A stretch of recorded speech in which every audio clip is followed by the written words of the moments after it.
Perkenalkan, nama saya Ibrahim Bijahan dengan NIM 24140102. Di sini saya akan menjelaskan tentang pengembangan kurikulum, yaitu dengan tema kurikulum sebagai komponen, yaitu pada poin C, komponen keterkaitan komponen kurikulum dalam proses pembelajaran. Oke, baik anak-anak semua. Pada pertemuan kali ini kita akan membahas tentang keterkaitan komponen kurikulum dalam proses pembelajaran. Nah, apa saja yang berkaitan dengan komponen kurikulum ini dengan proses pembelajaran? Ya, salah satunya di sini Bapak akan mencoba memberi pemahaman kepada anak-anak semua apa yang dikatakan dengan keterkaitan komponen kurikulum tersebut. Nah, ini keterkaitannya dalam proses pembelajaran. Yang pertama, nah di sini kita bahas tentang keterkaitan komponen kurikulum dalam proses pembelajaran.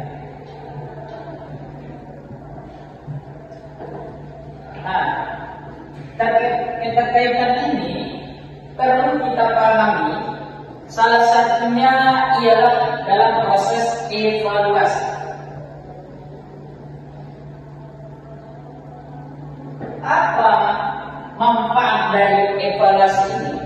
Ketika adanya komponen kurikulum tersebut, dia akan berkaitan, memberikan arahan sekaligus pemahaman kepada peserta didik yang lebih paham dengan materi yang ada. Nah, di sini nanti peserta didik yang masih ragu dengan pemahaman setelah belajar dengan materi tersebut, maka di sini pendidik memberikan evaluasi, di mana evaluasi ini akan mencoba kembali sejauh mana pemahaman peserta didik dengan materi yang telah diberikan oleh seorang pendidik, seorang guru. Nah, kemudian poin yang kedua dengan komponen kurikulum ini, yaitu dengan adanya jalannya proses belajar atau materi yang tepat.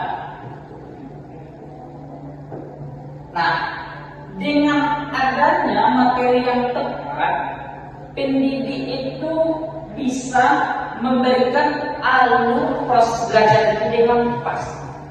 Ketika proses pembelajaran itu tidak sesuai dengan jalan alurnya yang telah ditentukan, maka disitulah rumitnya peserta didik tidak memahami apa materi yang disampaikan oleh pendidiknya. Jadi, dengan adanya komponen kurikulum, tahap-tahapan kurikulum, peserta didik itu bisa memahami dari langkah yang paling kecil ke langkah yang paling besar, sehingga semuanya dapat teruraikan dengan struktur yang ada. Nah, selanjutnya yaitu dengan adanya komponen kurikulum dalam proses belajar, maka proses belajar dan mengajar itu lebih terarah.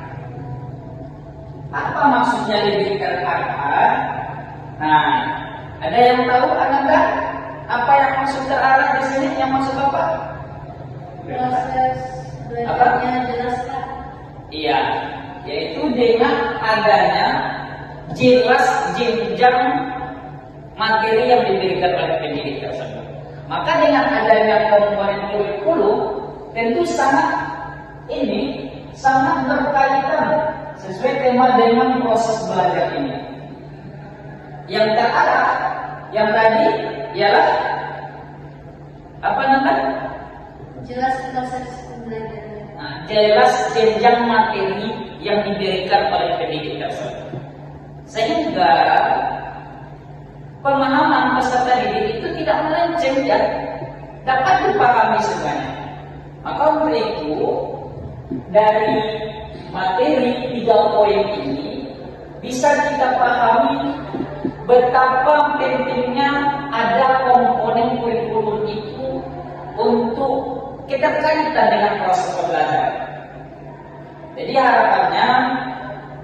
harapan Bapak kepada Anda, mahasiswa-mahasiswi Bapak, agar lebih kita perhatikan ketika kita menjadi seorang pendidik untuk menyampaikan materi itu, kita kaitkan komponen kurikulum ini dalam proses belajar dan mengajar, supaya yang dikatakan dengan pendidik yang telah terbilang senior memahami dengan konteks kurikulum, maka dialah yang paling cocok berhaknya menjadi pendidik.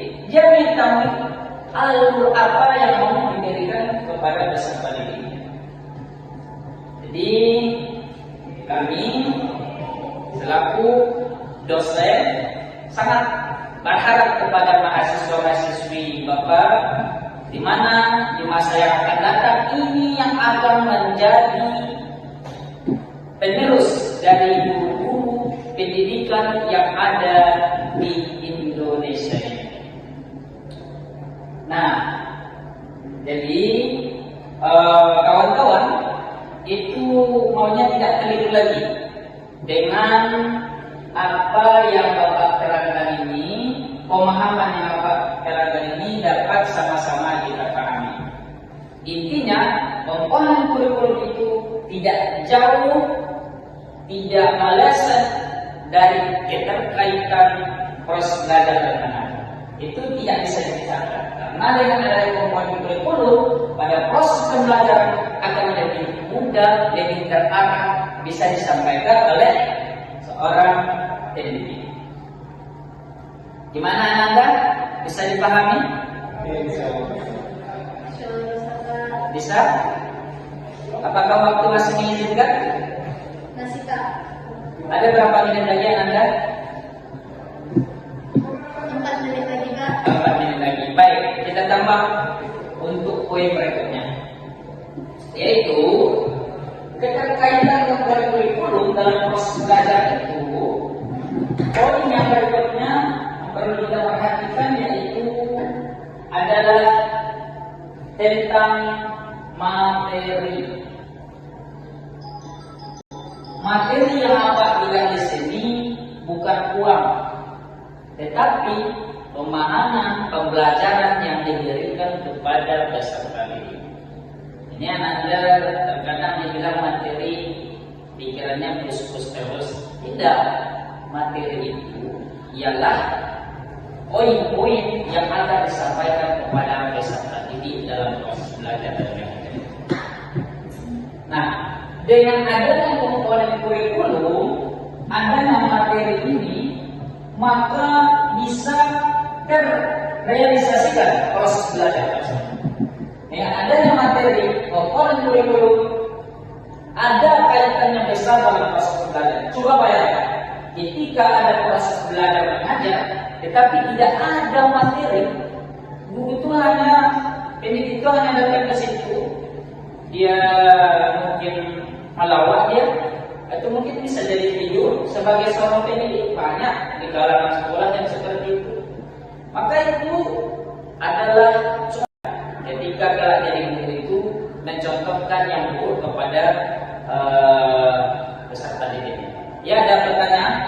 Kak, Ya. bagaimana dengan guru yang dia tuh menyampaikan materi belajar juga Kak, tapi diselipkan cerita-cerita kisah hidupnya Kak, di keluarganya maupun teman-temannya. Apakah itu termasuk penyampaian materi juga atau hanya menceritakan kisah guru tersebut?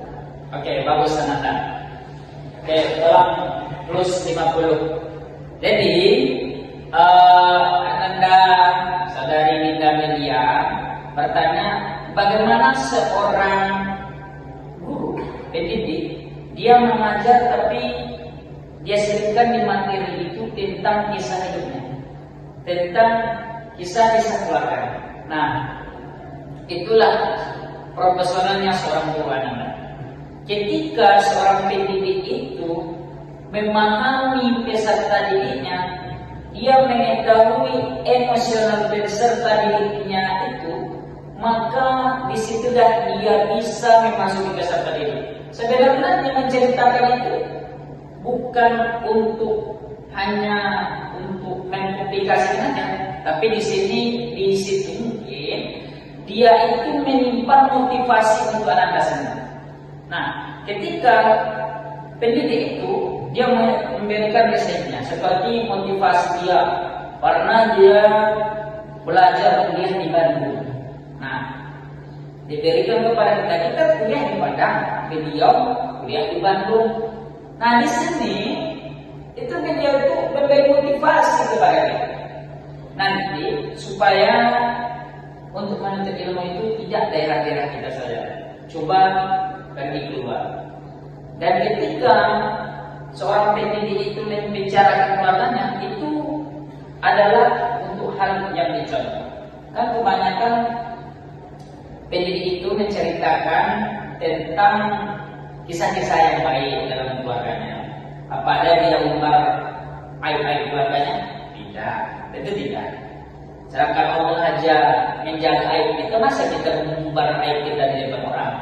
Itu sudah dikatakan pesong dalam bahasa kita ya. Tapi di sini pendidik itu kadang dia membicarakan tentang terkaitan motivasi belajar untuk kepada yang lebih baiknya, sehingga Ananda semua bisa pendidik itu mendekati emosionalnya kepada kita semua. Nah, mungkin dengan pemahaman yang ada poin ini, itu Anda bisa memahami keterkaitan komponen kurikulum ini dalam proses belajar, sehingga tidak ada lagi yang kesalahpahaman di antara kita terkait materi yang Bapak sampaikan. Harapannya Anda semua bisa mengaplikasikannya dalam proses belajar dan mengajar kelak ketika Anda menjadi seorang pendidik. Baik, apakah waktu masih diizinkan Anda? Sudah habis waktu kita, Pak. Oke, baik. Terima kasih. Kita akhiri kuliah kita ini dengan bacaan Alhamdulillah. Alhamdulillahirabbil alamin. Mudah-mudahan di pertemuan kita ini Allah memberkahi dan memberikan ilmu yang bermanfaat kepada kita semuanya. Wasudahi, assalamualaikum warahmatullahi wabarakatuh. Terima kasih.